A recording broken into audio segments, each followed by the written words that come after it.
तो जैसा माता उमा ने प्रदोष काल में, प्रदोष के समय पर, प्रदोष काल के अंतर्गत बेलपत्री का स्मरण किया है, वो बेलपत्र का स्मरण अगर संसार का मनुष्य कर लेता है तो महाराज ब्रह्मवृत्ता पुराण कहती है कि उस जीव का ऐसा कोई कार्य नहीं जो सफल नहीं होता। महाराज मेरा निवेदन रहेगा, किसी एग्जाम में आप बैठ रहे हो, इंटरव्यू के लिए जा रहे हो, किसी कार्य के लिए जा रहे हो, नौकरी नहीं लग रही, सर्विस नहीं लग रही, तो महाराज तांबे के कलश में 11 बेलपत्र को रखा जाए और तांबे के कलश में 11 बेलपत्र रखकर उसमें 11 सफेद पुष्प को डाला जाए।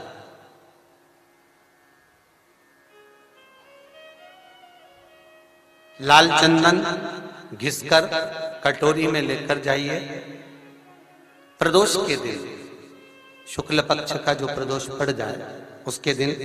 शंकर के शिवलिंग पर लाल चंदन लपेटने से पहले शंकर की जो जला, शिव महापुराण कहती है, माता उमा का चरित्र कहता है, कोई एग्जाम में बैठ रहे हो, कोई कंपटीशन एग्जाम में बैठ रहे हो और चाहते हो कि मेरी नौकरी इसमें लगना ही चाहिए, तो लाल चंदन का लेपन आपको इस पूरी जलाधारी पर करना है। लाल चंदन का लेपन पूरी जलाधारी पर करना। और महाराज जी जिस कलश में आपने घर से 11 बेलपत्र और 11 सफेद पुष्प जल के अंदर डालकर लाए हो, उसको आप चढ़ाएंगे तो इस तरह से चढ़ाएंगे कि उसका भाग हमें दिखे चढ़ते समय। ऐसे नहीं चढ़ाना, उसको चढ़ाते समय इस तरह से चढ़ाएं कि वो जल का भाग हमारी ओर गिरता हुआ। महाराज जब आप वो समर्पित कर दें, बेलपत्र पुष्प आदि सभी चीजें, उस चंदन का एक थोड़ा सा भाग पूरी जलाधारी पर हाथ फेर कर अपने दरवाजे पर आते आते उसका स्पर्श कर दें। जिस दरवाजे से आप एग्जाम देने के लिए जाओगे, जिस घर से आप जाओगे, अपने घर के किसी भी दरवाजे पर उसका हाथ लगा दें या कोई स्थान को छू लें। जिसको आप दरवाजे को खोलकर, दरवाजे को स्पर्श कर कर या दीवार को छूकर या अलमारी को छूकर, जिसको भी छूकर आप जाओगे उसका स्पर्श कर लें। फिर आपको कुछ नहीं करना है, उमा और महेश ही सब कुछ करेंगे जो उनको करना है, सब साथ में। कहा कि जब धन कम हो, संपदा कम हो, व्यापार नहीं चल रहा हो, बहुत कष्ट, बहुत तकलीफ की जिंदगी निकल रही है,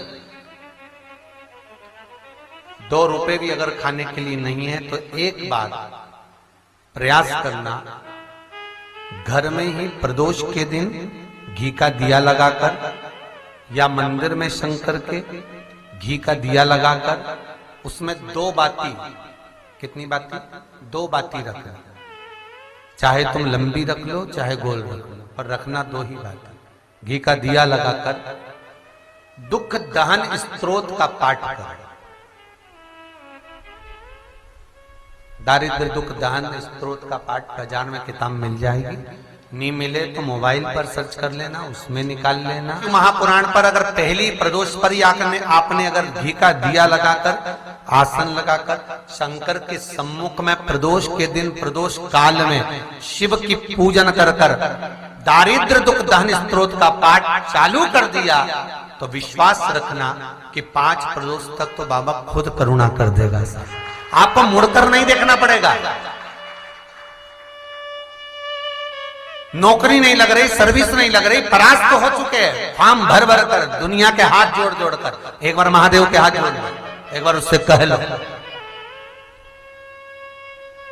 बेटों के जॉब ना लगे, कई माताएं आके कहती मेरे बेटे की सर्विस लग जाए गुरुजी, बस इतनी कृपा कर दो। तो हमने को उसको कहो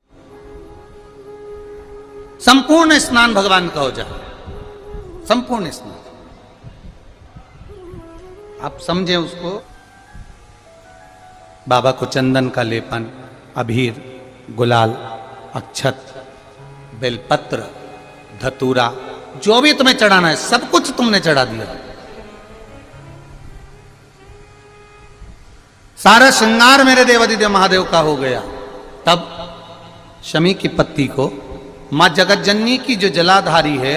उस पर मात्र स्पर्श कराकर शिव के शिवलिंग पर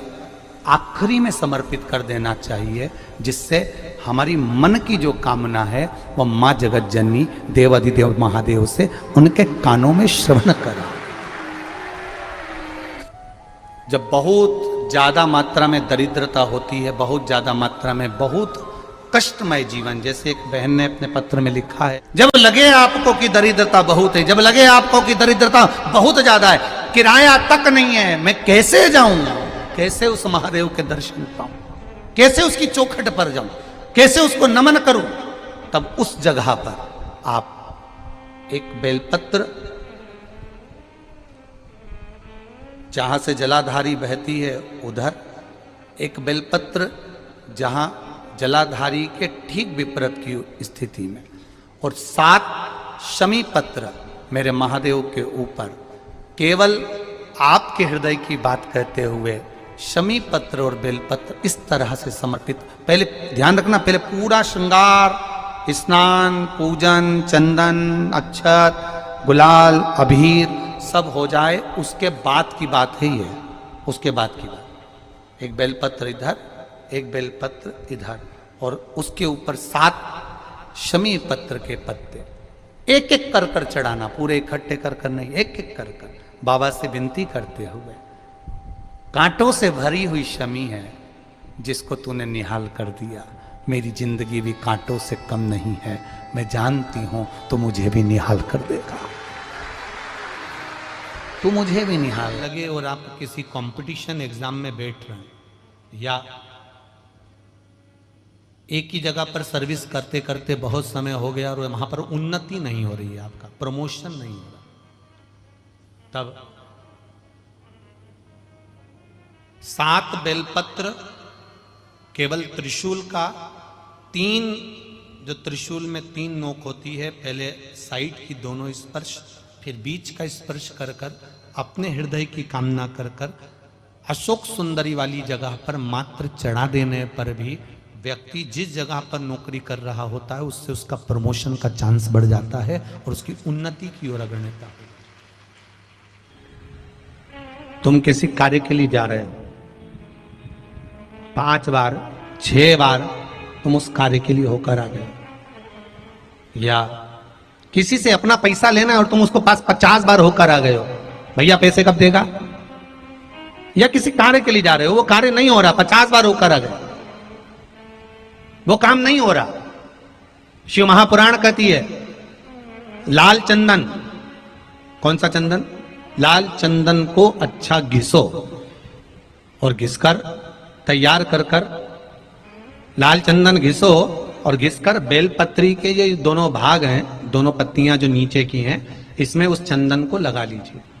अगर किसी से आपको पैसा लेना है, वो नहीं दे रहा, या कोई काम है, या जॉब है, या नौकरी है, या उसके लिए, या कोई विद्याध्ययन का कोई कार्य है, कोई स्कूल में पढ़ाई कर रहे हो और वो कार्य नहीं हो रहा, 5 बार 6 बार करके देख लिया, नहीं हो रहा, तो ये दोनों पत्तियों पर लाल चंदन लगाओ।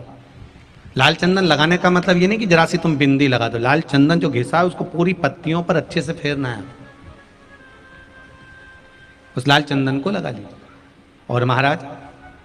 बीच की पत्ती में थोड़ा सा घृत, घृत मतलब गाय का घी, गौ माता के दूध से, माखन से निर्मित उस घी को बीच की पत्ती में थोड़ा सा लगा लीजिए। और जो अशोक सुंदरी वाली जगह है, तो शिव जी की जो सबसे छोटी लड़की है अशोक सुंदरी, उस अशोक सुंदरी वाली जगह पर इस बेलपत्र को प्रदोष के दिन या सोमवार के दिन आप घी वाली बेलपत्र को अशोक सुंदरी वाली जगह पर रखकर, ये जो चंदन लगी हुई बेलपत्र है, इसका मुख ऐसा सीधा की सीधा रखोगे तो गणेश जी की ओर हो जाएगा, षडानंद कार्तिकेय की ओर हो जाएगा। अपनी कामना कर कर, जिससे धन लेना है, पैसा लेना है, या जो कार्य निकालना है वो नहीं निकल रहा, बहुत प्रयास कर लिया, अदालत में 50 बार हो जाए, काम नहीं हो रहा, तब इस बेलपत्र का प्रयोग करना, बाबा से विनती करना, और विनती कर कर वापिस सजाना। केवल 2 प्रदोष या 2 सोमवार कर लीजिए, बाबा आपकी मनोकामना पूर्ण कर देगा। उस बेलपत्र